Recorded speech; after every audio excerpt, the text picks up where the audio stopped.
Hey everyone.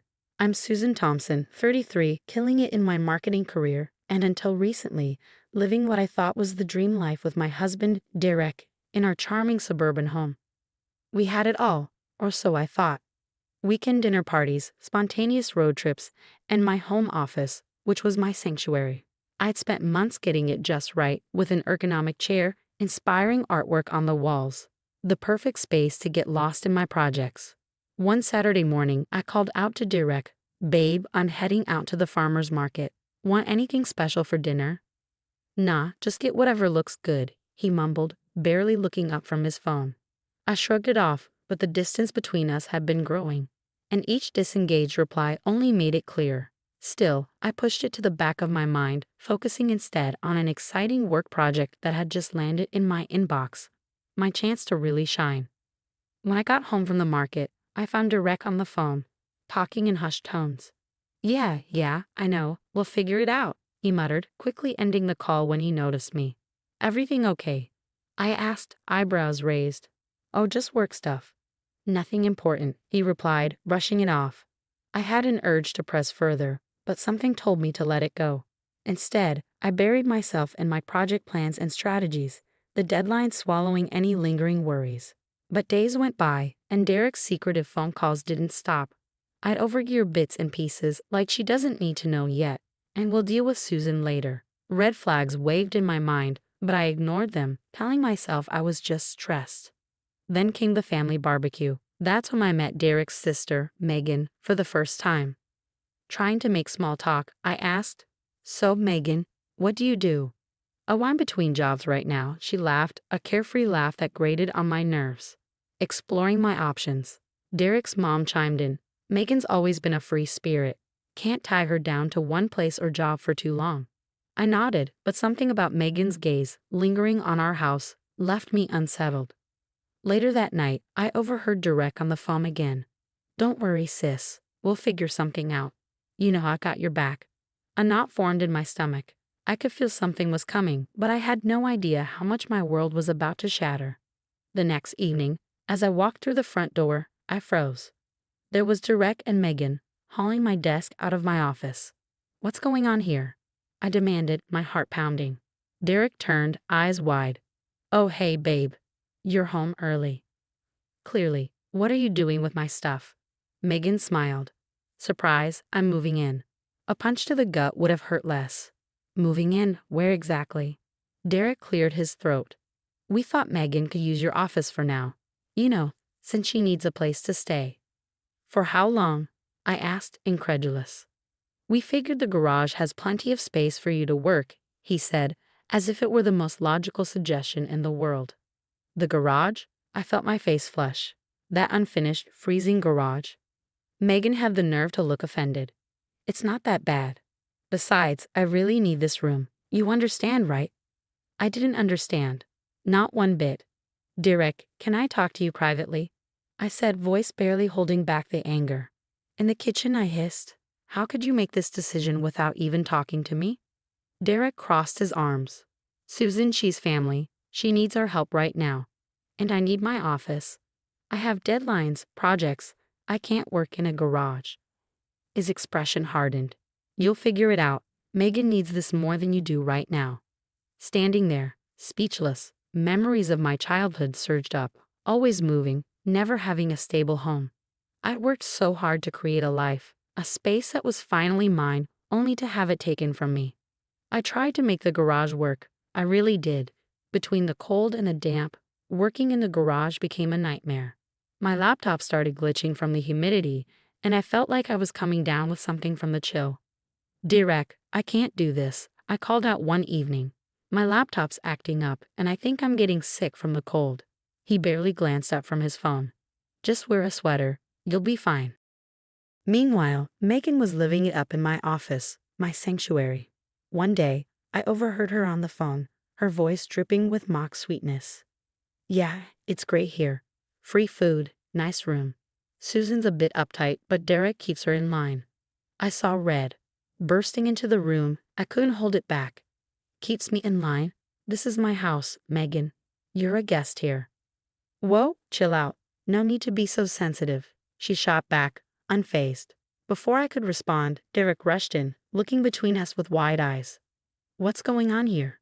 Megan put on her best innocent face. I don't know, Susan just started yelling at me. Seriously?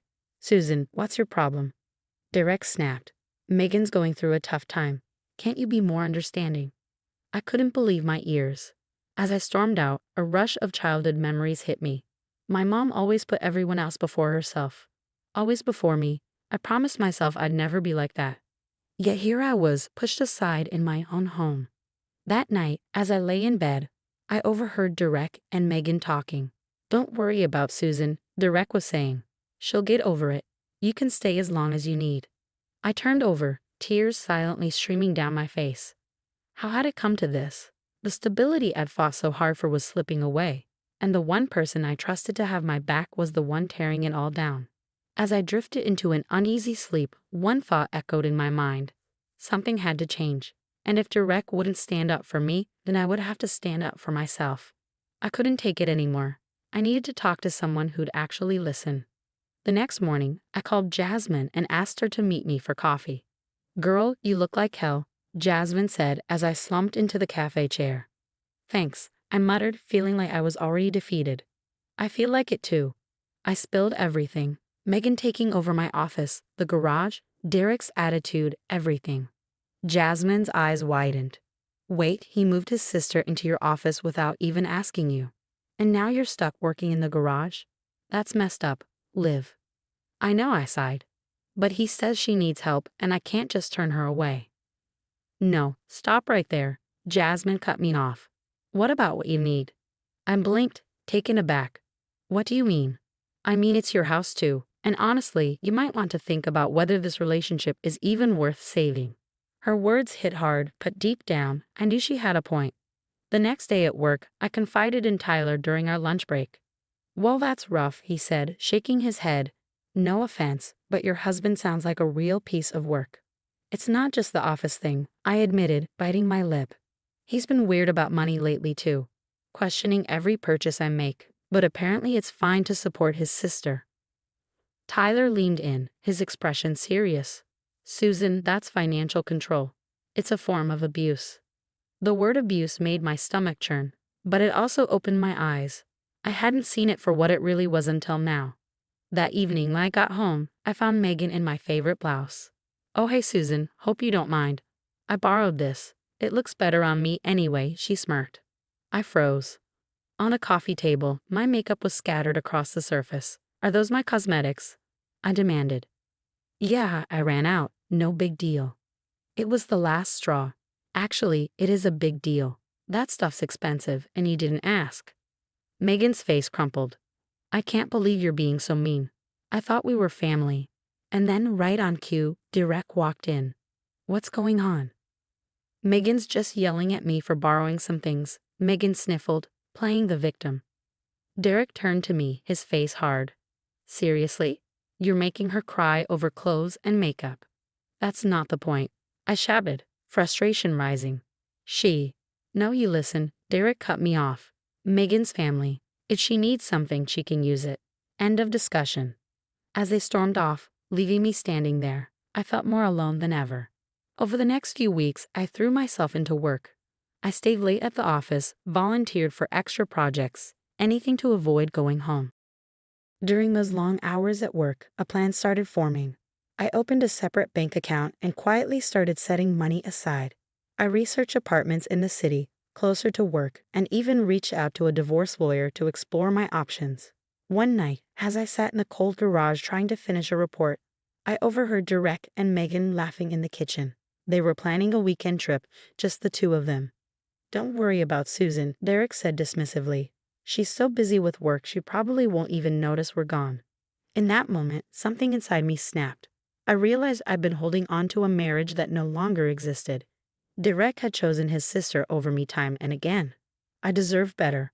A partner who respected me, who prioritized our relationship. It was time to choose myself. The day of my big presentation finally arrived. My hands shook as I stood before the executives, but I nailed it. When the room erupted in applause, my boss pulled me aside, saying, Susan, that was incredible. We're promoting you to senior marketing director. I could barely contain my excitement. That night, I broke the news to Derek. They're giving me an office downtown. It's required for the new position. He barely looked up from his phone. That's nice. More space for Megan here, I guess. I bit my tongue, knowing he had no idea what was really coming. Over the next few weeks, I prepared. I signed a lease on a cozy apartment, packed a few boxes at a time when no one was home, and finalized my divorce papers. On moving day, I waited until Derek and Megan left for their weekend trip. Then I sprang into action, loading my car with everything I carefully stashed away. As I placed my wedding ring and a letter explaining everything on the kitchen counter, I felt a mix of sadness and relief. This house, once my dream home, now felt like a prison I was finally escaping. I took one last look around, then walked out the door, closing that chapter of my life behind me. Months passed and life found a new rhythm. My promotion brought challenges, but I thrived. I made new friends at work, reconnected with old ones, and slowly began to heal. One Friday night, I met up with Jasmine for drinks. "Girl, you look amazing. How's the new place?" she asked, raising her glass. I couldn't help but smile. "It's perfect. All mine, no freeloaders allowed." We laughed, and for the first time in years, I felt truly free. "So," Jasmine said with a mischievous grin, "ready to get back out there? There's this cute guy in my yoga class." I felt a flutter of excitement. You know what? Maybe I am. As we chatted, my phone buzzed with a text from Tyler. Guess who I just saw at the unemployment office? Derek and Megan. I shook my head, feeling a strange mix of emotions. Karma's a funny thing. Later that night, curled up on my couch with a good book, I reflected on how far I'd come. The scared, insecure woman who once let others walk all over her was gone. In her place was someone stronger, more confident, fiercely protective of her own happiness. There were still tough days and moments of doubt, but looking around at the life I'd built, I knew I'd made the right choice. As for Derek and Megan, they were learning the hard way that actions have consequences. And me? I was too busy embracing my new life to look back.